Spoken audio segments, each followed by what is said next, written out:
some of the more potent and contributing causes are eating the wrong foods, eating too much of the wrong foods, being far less active than we used to be, and also contributing factors include pollutants that are actually interfering with metabolism and making diabetes more prevalent.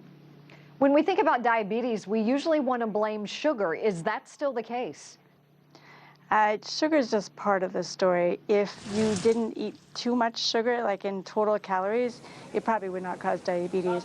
It does contribute, though, when we eat too many calories, too many carbohydrates, and the body just cannot process all of those. So that does contribute to fat weight gain, which also is one of the contributing factors for diabetes. The World Health Organization released this report. Is there a specific area of the world that is more guilty?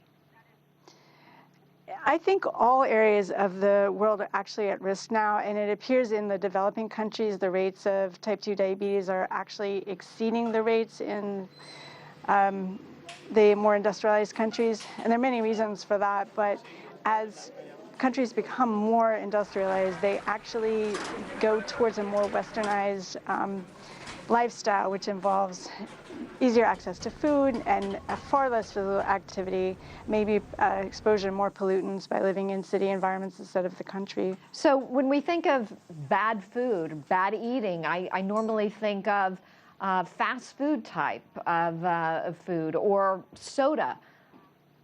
Is that the case? Actually, the types of foods that are probably contributing most to weight gain are the highly refined, highly processed carbohydrates and possibly the fats that are also highly refined. So for example, white sugar, white flour, things made with white potatoes, white rice, things that actually have a lot of the nutrients stripped out. Those nutrients are really critical for metabolism to work right.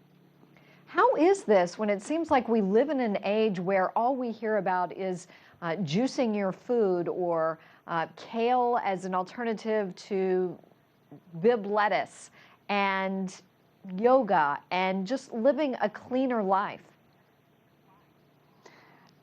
There's nothing wrong with living a cleaner life. It's just that I don't think the majority of us are actually doing that. That may be a small subgroup of people who are really fitness fanatical.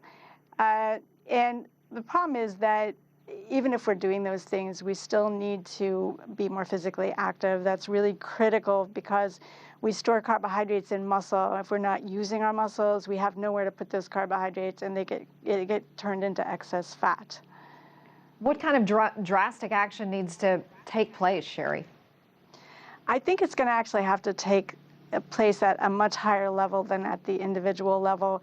There are going to need to be changes in the built environment, meaning that we need to have more walkable areas where people can actually be physically active on a daily basis. We need to have access to better food. We need to have the produce and healthier foods be less expensive than buying a donut. So it's going to almost take an intervention at a governmental level.